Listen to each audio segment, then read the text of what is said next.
Walid, félicitations. On est sur le point de une autre étape qui commence. Ma petite remarque, il y a beaucoup de jours, c'est les JO. Ça veut dire qu'il y a de la confiance. Ça, petite question. La deuxième, pour terminer, la relation Sktiwi-Walid. Merci. Ben, c'est bien, on commence d'entrée. Comme ça, on va pouvoir un peu expliquer les choses parce qu'il y a eu beaucoup de polémiques pour rien. Donc peut-être, je vais mettre ça sur le compte de l'incompréhension ou bien peut-être de la désinformation. Peut-être Nesma Kanosh Arfin. Déjà pour les Jeux Olympiques, تراتمني علاش والد مع الفرقه وعلاش والد يمكن كيهود التيران ولا كيهود bon juste pour expliquer un peu la configuration litrat mort la Coupe du monde 2022 au Qatar جلسنا مع bien sûr la DTN et surtout le président Fawzi Al-Qja qui m'a confié la responsabilité de cette équipe nationale des U23, forcément. On a dit mort la Coupe du Monde, donc je répète bien, mort la Coupe du Monde 2022. Donc mort de la Coupe du Monde 2022, l'objectif d'Yanna Kanetiyen Dio, la Coupe d'Afrique bien sûr, Faddar, U23, et forcément, donc se qualifier pour les Jeux Olympiques, et forcément avoir un objectif élevé, Yann Dio, une médaille, Inch'Allah. Donc fad le contexte, Mia dit la responsabilité, forcément, je m'investis à 100% de Haligoult. Donc si je me rappelle bien, au mois de mars 2023, le match contre le Brésil, peut-être déjà il y avait pratiquement, je crois que c'était 7 joueurs olympiques. Ken Kishta, Bouchouari, Zelzouli, Khannous, Ken Salah, Ken Amraoui. Si je me rappelle bien déjà, on avait commencé le processus. Au mois de juin, si je me rappelle bien, 2023, ما لعبناش بليز اولمبيك بالعاني باش نخليهم لعصام شراي pour la Coupe d'Afrique U23. D'ailleurs, on a fait un mauvais mois de juin parce qu'on avait laissé les joueurs de Botola pour finir le championnat et les joueurs olympiques pour se préparer. On a appris nous de nos erreurs pour que justement au mois de juin, les joueurs olympiques quand même ils restent avec l'équipe A. Donc voilà, le processus il a été clair. Donc je me suis investi.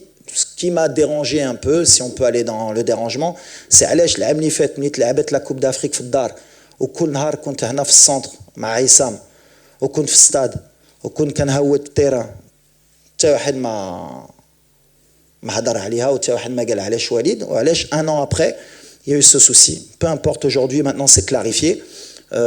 Quand le président m'a donné la responsabilité de nommer le sélectionneur des U23 pour les Jeux Olympiques, et je le remercie pour la confiance, c'est moi qui ai nommé Tarek Skitiwi et j'assume ce choix.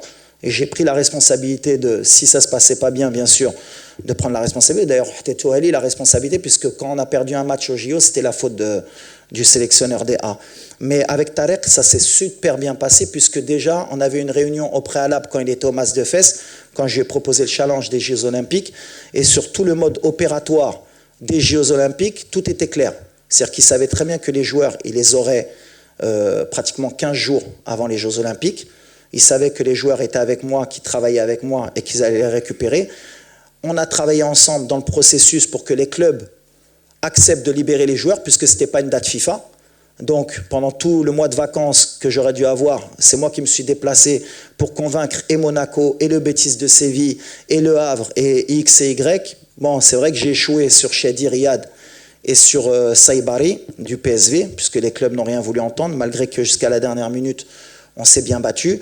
Le fait que Azouzi vienne le 20 avec Bologne, avec bien sûr Marco Di Vaio, avec qui j'ai eu un très bon contact, on a trouvé l'accord alors qu'au début il ne devait pas le libérer. Donc voilà le processus, comme l'a dit Tarek, il l'a très bien expliqué, comment on a fonctionné pour que le Maroc gagne à la fin. Et en fait, ce qui m'a dérangé dans tout ça, c'est que dans le process, peut-être Makuntouch Wolfin a le processus, dans ce process, c'est le résultat. Est-ce qu'à la fin, on a réussi à être champion d'Afrique et avoir une médaille ? Peu importe le processus, je peux comprendre que pour certains, ils ne sont pas habitués, mais le résultat, il est que, je crois, en 8 participations aux Jeux Olympiques, et depuis 1972, le Maroc n'avait jamais passé les poules, du tout. Et qu'aujourd'hui, on est la première équipe, historiquement, à être médaillée, et félicitations à Tarek, parce qu'il a fait un travail extraordinaire. Donc à partir du moment où il y a le résultat, et qu'en 2 ans, alhamdoulilah, on est passé d'une équipe qui fait une demi-finale de Coupe du Monde, qui fait une demi-finale de Jeux Olympiques, qu'on a rajeuni l'effectif, et tous ces jeunes, puisque sur les 18 joueurs, il y en a 12 qui sont passés par l'équipe A avant. Donc ça veut dire que j'ai intégré dès la fin de la Coupe du Monde un processus de rajeunissement de l'équipe pour préparer bien sûr le présent, puisque moi je suis jugé sur le présent, et je vous l'accorde, mais mon travail en tant que cadre marocain et entraîneur national, c'est de préparer aussi l'avenir. Parce que ce qu'on prépare, c'est 2025, 2026, mais aussi 2030, pour le sélectionneur qui sera en place, Inch'Allah, à ce moment-là.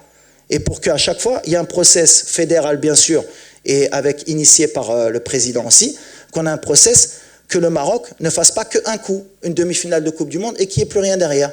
Et dans ce processus, bien sûr, eh bien, il y a des dommages collatéraux. Des fois, bien sûr, on pourrait appeler des formes du moment, mais des fois, par exemple, comme aujourd'hui, Kanhaïto Aznou. La dernière fois, c'était l'Amkhaddin. Et peut-être que plus tard, on aura encore des jeunes. Le Maghreb, Dima, donc, à la fin, pour terminer, la relation elle était parfaite entre Tarek. D'ailleurs, pour finir, on a mis à disposition de l'équipe olympique pratiquement tous les moyens de l'équipe A, puisque et le staff technique était présent tout le mois, et le staff médical avec le docteur Bodo était présent, et la réathlétisation, et tout ce qui est organisationnel des A, on l'a mis à disposition de l'équipe olympique pour avoir du succès. Alhamdoulilah, Allah ma khaybnash, on a ramené la première médaille de l'histoire, et on est très fiers, il faut féliciter et les joueurs, surtout Tarek et son staff, et bien sûr la fédération et le président, d'avoir eu cette ambition et d'avoir mis les moyens à disposition de cette équipe pour que le Maroc, comme l'a dit Tarek et l'a bien expliqué, et c'est ce que j'ai aimé, pour que le Maroc soit gagnant, parce qu'à la fin, bien sûr, هو المغرب هو كل شيء ماشي وليد ماشي شي واحد اخر ماشي شي واحد خصو يكون عنده الحق. On a été beaucoup critiqué pourquoi l'équipe n'a pas pu se préparer plus tôt avec Tarek. Déjà, il faut expliquer, comme ça on va finir, parce qu'il faut bien prendre le temps, ce n'était pas une date FIFA. Donc, en tant que journaliste, déjà, il faut connaître un peu ce qu'est une date FIFA. Quand il n'y a pas une date FIFA, les clubs ne sont pas dans l'obligation de lâcher les joueurs. On est à leur disposition. S'ils veulent vous les laisser, ils vous les laissent. Par exemple, pour Azouzi, ils nous l'ont laissé 4 jours avant, et c'était le deal. Donc, en tant que journaliste ou en tant que presse spécialisée, il faut expliquer ça aux gens. Et Tarek, c'est pour ça qu'il a fait un travail fantastique avec le staff, c'est qu'on a fait le maximum pour que les joueurs, on ait la meilleure équipe possible. Et en 10 jours, on a travaillé tous ensemble pour que cette équipe, elle réussisse à ramener une médaille. Alhamdoulilah, on est médaille de bronze. C'est la première médaille en sport collectif de l'histoire du sport marocain aux Jeux Olympiques.